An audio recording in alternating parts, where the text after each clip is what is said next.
So guys आज की इस वीडियो में जानेंगे गेट का यूज। गेट के साथ अगर हम नाउन लगाते हैं तो उसका क्या मीनिंग आएगा। गेट के साथ अगर हम पार्टिसिपल लगाते हैं तो उसका क्या मीनिंग आएगा। गेट के साथ एडजेक्टिव लगाते हैं तो उसका क्या मीनिंग आएगा। और गेट के साथ इन्फिनेटिव लगाते हैं तो उसका क्या मीनिंग आएगा। तो चलिए समझते हैं एक एक करके इन सभी का क्या यूज है। तो सबसे पहले समझते हैं गेट के साथ हम नाउन लगाते हैं या फिर प्रोनाउन लगाते हैं तो इसका कैसे हम यूज करते हैं, इसका कैसे सेंटेंस होता है, इसका क्या मीनिंग होता है। गेट के साथ अगर हम नाउन लगाते हैं या प्रोनाउन लगाते हैं इसका मतलब हो जाएगा समझना। समझना मीन्स आप बोलते हैं अंडरस्टैंड करना। जस्ट आप अंडरस्टैंड के जगह पर आप यूज कर सकते हैं गेट को। कैसे यूज होगा, सेंटेंस देखिए। मैं यह समझ सकता हूं तो सेंटेंस आप बोल सकते हैं आई कैन गेट इट।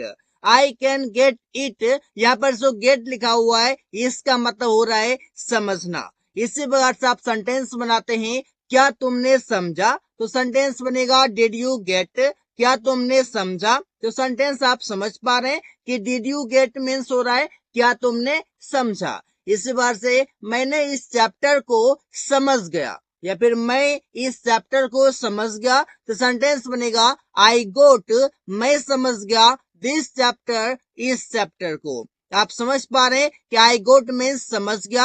आप इस जगह चाहें तो आप बोल सकते हैं I understood this chapter, understood this chapter, but understand को रिप्लेस करके आप गेट का यूज कर रहे हैं।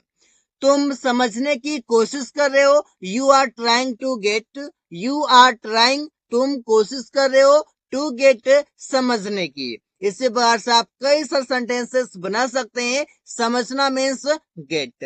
अब क्या समझेंगे आप, उसे आप ऑब्जेक्ट में दे देंगे, दैट मीन्स नाउन या प्रोनाउन में दे देंगे।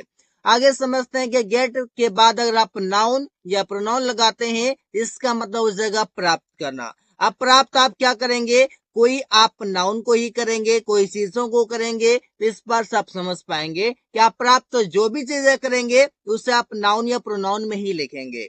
जैसे कि आपका हो जाएगा मैंने कलम पाया, दैट मीन्स कि मैंने कलम प्राप्त किया, तो सेंटेंस होगा आई गोट अ पेन। गेट का सेकेंड फॉर्म यहाँ पर यूज किया गया है जो कि गोट के रूप में है।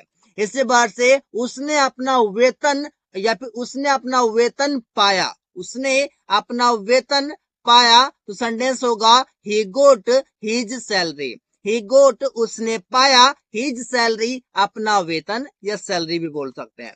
रवि कई सारी चीजें, रवि को कई सारी चीजें मिलेगा, रवि को कई सारी चीजें मिलेगा, रवि विल गेट, रवि को मिलेगा मैनी थिंग्स, कई सारी चीजें। तो सेंटेंस आप देख पा रहे हैं सेंटेंस कितना इजी तरीके से बन रहा है। गेट मीन्स प्राप्त होना या मिलना। वो ज्ञान प्राप्त कर रही है, सी इज गेटिंग नॉलेज।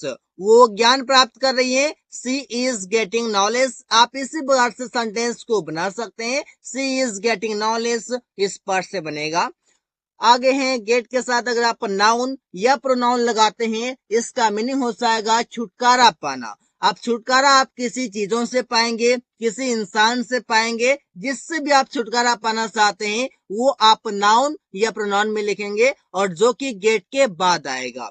कैसे आएगा, इसे वो शराब से छुटकारा पाना चाहता है, सेंटेंस होगा he wants to get rid of wine. Sentence आपका गाइस गेट रीड जो है आपका गेट रीड ऑफ, इसके इसका मतलब होता है छुटकारा पाना, जिससे भी आप छुटकारा पाते हैं गेट रीड ऑफ के बाद आप उसका नाम दे देते हैं। आप कहते हैं कि मैं शराब से छुटकारा पाना चाहता हूं, कोई स्मोकिंग से छुटकारा पाना चाहता है, कोई और भी कई सारी चीजों से छुटकारा पाना चाहता है। जिससे भी आप छुटकारा पाना चाहते हैं उसे आप इस पर से लिख सकते हैं।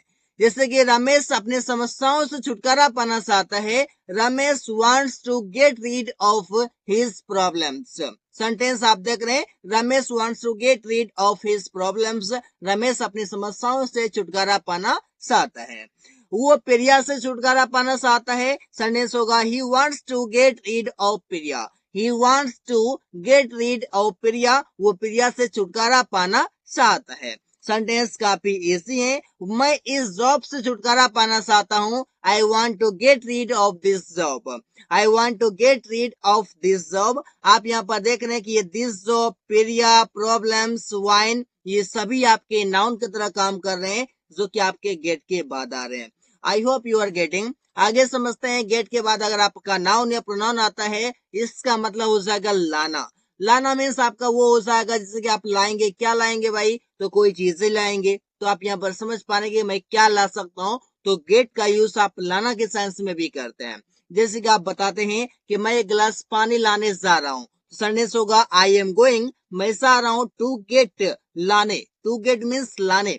अगर आप गेट के जगह पर क्या यूज कर सकते हैं, चाहे तो ब्रिंग यूज कर सकते हैं, जो कि आप जनरली यूज करते हैं, बट ब्रिंग को आप रिप्लेस करके गेट का यूज कीजिए, because you have to speak modern English. देखिए, I am going to get a glass of water, मैं गिलास पानी लाने जा रहा हूं। मैं 10 कुर्सियां ला सकता हूं, सेंटेंस होगा आई कैन गेट, मैं ला सकता हूं 10 चेयर्स, 10 कुर्सियां। इसी बात से, क्या तुम एक कप चाय ला सकते हो, can you get a cup of T. Can you get, क्या तुम ला सकते हो, अ कप ऑफ टी, एक कप चाय। सेंटेंस आप देख पा रहे हैं, हम लोग सब्जियां ला रहे हैं, सेंटेंस होगा वी आर गेटिंग वेजिटेबल्स। हम लोग सब्जियां ला रहे हैं, we are getting vegetables. Sentence आप बना सकते हैं इससे बगैर से। आगे हो जाएगा, गेट के साथ अगर आप एडजेक्टिव लगाते हैं, इसका क्या मीनिंग आएगा। इसका मतलब हो जाएगा कि कोई काम करवाना, कोई काम करवाना। दैट मीन्स आपको हो जाएगा गेट के साथ आपको एडजेक्टिव यूज करना है। कैसे होगा समझते हैं। जैसे मैंने अपना बाल कटवाया, तो सेंटेंस होगा आई गोट माई हेयर कट। ये कट आपका क्या है, ये आपका एक एडजेक्टिव की तरह है। दैट मीन्स आपके वर्ब के थर्ड फॉर्म के तरह रूप, वर्ब के थर्ड फॉर्म की तरह है। आप समझ पा रहे हैं कि वर्ब का थर्ड फॉर्म जो है, ये आपका वर्ब की तरह भी काम करता है और ये आपका एडजेक्टिव की तरह भी काम करता है। तो सो गाइस, कंफ्यूज नहीं करना है। अब समझते हैं, मैं तुम्हें पिटवा दूंगा, तो सेंटेंस होगा I will get you beaten. I will get you beaten, मैं तुम्हें पिटवा दूंगा। यहाँ पर आज जो आपका गेट है, इसका मतलब हो रहा है कि कोई काम करवाना। इस बार से गोट आपका हो गया करवाना। इस बार से आप समझ पा रहे हैं, वो यह काम करवा देगी। सेंटेंस होगा she will get this work done. She will get this work done, वो यह काम करवा देगी। तुम यह गली सजवा रहे हो, सेंटेंस होगा you are getting this street, यह गली डेकोरेटेड, सजवाना। That means you are getting this street decorated, तुम यह गली सजवा रहे हो। पेड़, वे लोग पेड़ कटवा रहे थे, सेंटेंस बनेगा they were getting the tree cut. They were getting, वे लोग करवा रहे थे, द ट्री कट, पेड़ कटवा रहे थे।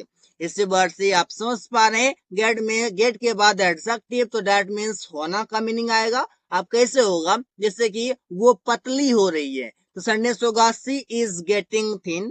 अब यहाँ पर गेट में सोना हो रहा है, गेट को आप गेटिंग कर दिए, आपका कंटिन्यूअस सेक्शन को बताएगा सी इज गेटिंग थिन, वो पतली हो रही है। शाम हो रही है, सेंटेंस होगा it is getting dark. Dark, thin, ये सभी आपका क्या होता है, एडजेक्टिव होता है गाइस, जो कि आप समझ पाते हैं। जैसे कि आपका इंटेलिजेंट होता है, उसी प्रकार से हम लोग तेज हो रहे हैं, वी आर गेटिंग इंटेलिजेंट, हम लोग तेज हो रहे हैं, तो होना मीन्स गेट। इस बार से रवि बेईमान हो रहा है, Ravi is getting dishonest. Ravi is getting dishonest, Ravi बेईमान हो रहा है। सुमन बूढ़ा हो रहा है, Suman is getting old. Suman is getting old, Suman बूढ़ा हो रहा है। तो सेंटेंस आप इसी प्रकार से कई सारे बना सकते हैं, and you can practice, because this is the way to understand English, to speak English, to make sentences. आगे समझते हैं, गेट के बाद अगर आप पास्ट पार्टिसिपल यूज करते हैं, तो व्हाट डज इट मीन। इसका मीनिंग होगा होना होगा। जैसे कि आप बोलते हैं मेरा कुर्सी टूट गया, तो सेंटेंस होगा माई चेयर गोट ब्रोकन। ये ब्रोकन आपका क्या है, पास्ट पार्टिसिपल है। पास्ट पार्टिसिपल क्या होता है, वर्ब का थर्ड फॉर्म होता है। इस बार से रमेश पीटा गया, रमेश गोट बीटन, मतलब कि रमेश को पीटा गया, मतलब कि कोई काम हुआ, हुआ मीन्स गेट। इस बार से वो पुलिस के द्वारा पकड़ा गया, तो कोई काम हुआ, मतलब कि उसे पुलिस के द्वारा पकड़ा गया, तो ही गोट अरेस्टेड, वो पकड़ा गया बाय पुलिस के द्वारा। इससे बाहर से आपका हो जाएगा गेट के साथ इन्फिनेटिव, और इन्फिनेटिव आपका क्या होता है, इन्फिनेटिव आपका होता है टू के साथ V1। अब समझते हैं कि गेट के साथ अगर आप 2V1 लगाते हैं तो इसका मीनिंग क्या होगा, मीनिंग होगा मौका मिलना। मौका मिलना means to get a chance. जैसे कि आप बोलते हैं उसे स्टेज पर अंग्रेजी बोलने को मिलता है या फिर बोलने का मौका मिलता है। ही गेट्स, उससे मिलता है क्या, मौका टू स्पीक इंग्लिश, अंग्रेजी बोलने का, ऑन द स्टेज पर। इस बार से हमें कार चलाने को मिलता है, दैट मीन्स हमें कार चलाने को मौका मिलता है। संडेस होगा we get to drive a car. We get के बाद आपका 2V1 आप यहाँ पर देख पा रहे हैं, सो कि आपका एक इन्फिनेटिव है। इस बार से रवि को आराम करने को मिलता है, Ravi gets to take a rest. To take आपका इन्फिनेटिव है। इस बार से तुम्हें रोज मॉल जाने को मिलता है, you get to go to the mall daily. You get to go to the mall daily. इस बार से आप सेंटेंस को बना सकते हैं गेट की मदद से। ऐसे कई सारे यूजेस हैं गेट के जो कि आप अलग अलग तरीके से कर सकते हैं। So guys, thanks for watching, that's all for today.